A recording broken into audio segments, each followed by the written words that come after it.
C'è stato un momento, tra la fine degli anni 90 e l'inizio degli anni 2000, in cui il confine tra ufficiale e non ufficiale nel mondo dei videogiochi era incredibilmente sottile. Un'epoca in cui internet non era ancora una fonte immediata di verifica, a conti fatti non lo è neanche oggi per certi versi. Le riviste cartacee avevano un'aura di autorità quasi assoluta e le bancarelle di CD masterizzati erano parte integrante del paesaggio urbano. È proprio in questo contesto che nasce e si diffonde uno degli oggetti più affascinanti e curiosi della serie di Crash Bandicoot. Sto parlando chiaramente di Crash Bandicoot Collection 1, 2 e 3, uscito sulla PS1. Ma bando alle ciance, io sono DaniQ94 del Crash Bandicoot Zone e vi do il benvenuto in questo nuovo video.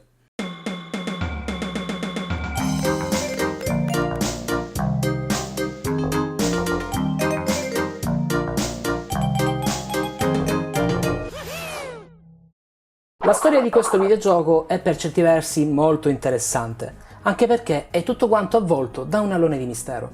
Quindi andiamo un po' a ritroso e cerchiamo di dare un po' di generalità a questo CD. Per moltissimi giocatori, specialmente in Sud America, Europa dell'Est e in alcune zone del Mediterraneo, questa raccolta non era né un mito né una leggenda, era semplicemente Crash. Un disco per PlayStation 1 che prometteva e apparentemente manteneva l'impossibile. Contenere Crash 1, Crash Bandicoot 2 Cortex Strikes Back e Crash Bandicoot 3 Warped in un unico e singolo CD-ROM. Nessun cambio di disco, nessuna spesa tripla. Non era come l'ufficiale Crash Bandicoot Collector Edition che aveva Crash Warped, CTR e Crash Bash, ma era un cofanetto con 3 CD. No. Qui si trattava direttamente di un singolo disco con 3 giochi all'interno. Inserivi il CD, accendevi la console modificata ed il nostro caro marsupiale arancione era lì, pronto ad aspettarti.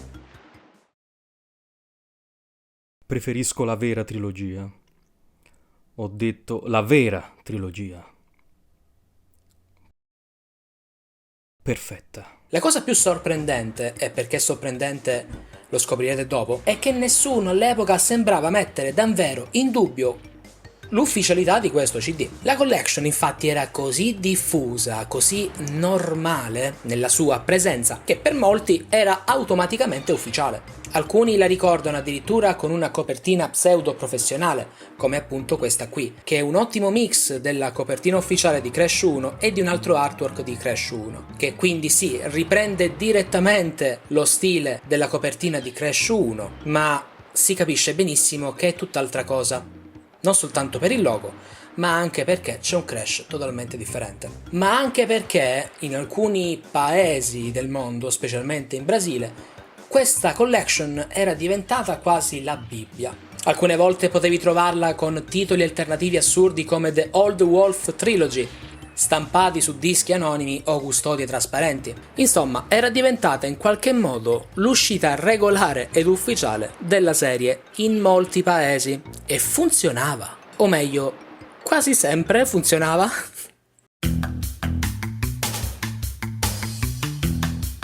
Ricordate che prima ho detto che sorprendentemente quasi nessuno, o addirittura nessuno, metteva in dubbio l'ufficialità di questo titolo. Beh, basterebbe vedere semplicemente la scelta dei videogiochi per come viene presentata graficamente. Abbiamo lo startup della PlayStation di Sony, non abbiamo nessuna presentazione di sviluppatori, case editrici, publisher, insomma niente. C'è un piccolo glitch grafico e poi si parte direttamente con la scelta dei videogiochi, dove si vedono immagini ferme, fisse, dei 3 menu principali, quindi Crash 1, Crash 2 e Crash 3, che sono selezionabili. Sopra di essi ci sono i titoli, scritti con un verde fluo e con un font che puoi trovare tranquillamente nei font base di Windows XP. Wow! Già da qui, per una mente leggermente più allenata, quindi non per la mente di un bambino, bisognava pensare che fosse un qualcosa di molto amatoriale, ma sorvoliamo. Molti racconti convergono su un dettaglio ricorrente. Spesso soltanto il primo Crash Bandicoot era completamente giocabile, mentre il secondo o il terzo davano problemi, non partivano o si bloccavano.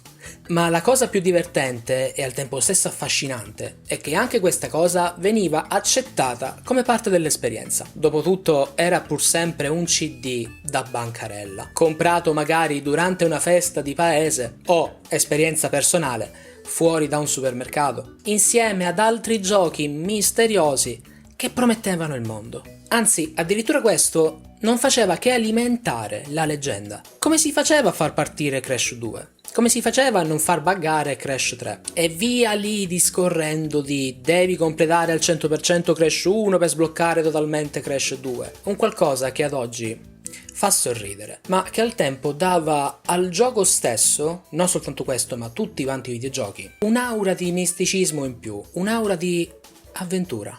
Col tempo però la domanda iniziò ad emergere, soprattutto fra gli appassionati più tecnici. Crash Bandicoot Collection 1, 2, 3. Com'era possibile? Come potevano 3 giochi interi, pubblicati tra il 1996 ed il 1998, stare su un singolo disco per PlayStation 1, quando i CD originali erano venduti separatamente? La risposta, come spesso accade, è molto meno magica di quanto sembri, ma non per questo meno affascinante. I giochi originali di Crash Bandicoot occupano in realtà molto meno spazio di quanto si pensi. Naughty Dog già negli anni 90 lavorava con cura maniacale sull'ottimizzazione. Niente filmati pre-renderizzati ingombranti, niente audio di grosse dimensioni su tracce CD o addirittura assenti totalmente, niente sprechi inutili. In più, per arrivare alla capacità standard di un CD-ROM, gli sviluppatori inserivano spesso file di riempimento, dati pressoché inutili per il gioco stesso, ma che servivano unicamente a saturare il disco. Quindi rimuovendo questi file, rimuovendo anche la celebre demo di Spyro the Dragon presente in Crash 3 e mantenendo unicamente i file veri e propri, quelli che servono effettivamente al videogioco, improvvisamente l'impossibile diventava possibile. Ed è qui che entra in scena la vera natura di Crash Bandicoot Collection 1, 2, 3. Non un hacking selvaggio, non una versione mutilata, bensì una compilazione intelligente e cinica dei 3 giochi originali. Le versioni incluse erano quelle americane, praticamente non modificate e quindi con soltanto una lingua e non in multi 5, organizzate in cartelle separate all'interno del disco. Una sorta di menu nascosto decideva quale gioco avviare, spesso in modo rudimentale, senza un'interfaccia vera e propria. Ed è da qui infatti che succedevano i bug che non facevano partire o facevano partire male Crash 2 e Crash 3. A rendere il tutto ancora più surreale c'è un dettaglio quasi poetico. All'interno del disco esiste un file di testo, un README, in cui il compilatore della collection lascia una firma. Un messaggio che suona quasi come una beffa. Core, my team accepts orders for creating high quality products. Email vasiaxyi@hotmail.com. Andando a cercare su Google questo Vasia XYI troviamo unicamente la pagina di Crash Bandicoot Collection 1, 2, 3, ma anche un profilo Twitter, che potrebbe tranquillamente non essere lui e un caso di omonimia, ma a giudicare anche dal nome Vasia possiamo dedurre sia russo. Oltre questo nickname però non abbiamo niente, non abbiamo nessun nome ufficiale, nessuna azienda, solo l'eco di un'epoca in cui bastava sapere come mettere insieme i pezzi giusti per creare un prodotto che avrebbe viaggiato per il mondo. E ha viaggiato davvero.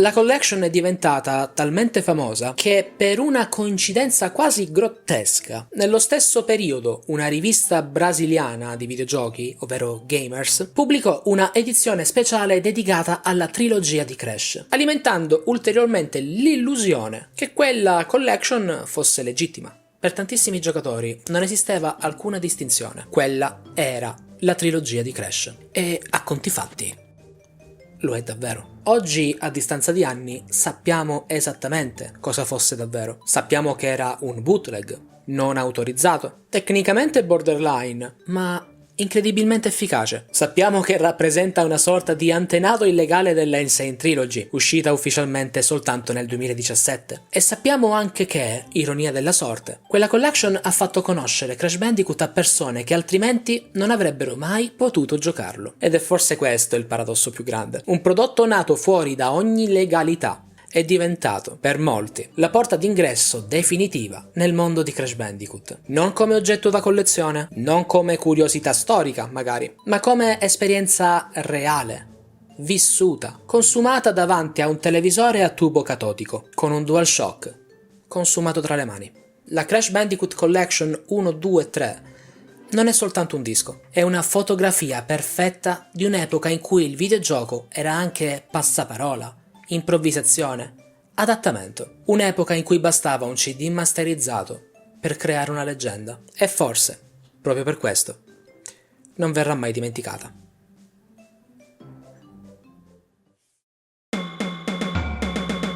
Bene Crashari, anche per oggi questo video finisce qui. Come sempre potete seguire me e tutti gli altri del Crash Bandicoot Zone nei link che state vedendo qui sotto, in sovraimpressione in questo momento. Abbiamo il forum ufficiale, il sito contenitore di notizie, una enciclopedia quotidianamente aggiornata sulla serie di Crash Bandicoot.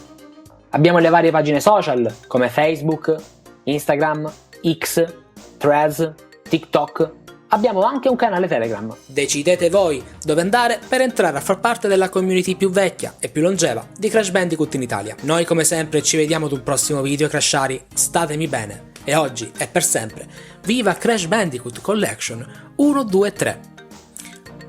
Sperando che 1, 2 e 3 siano funzionanti.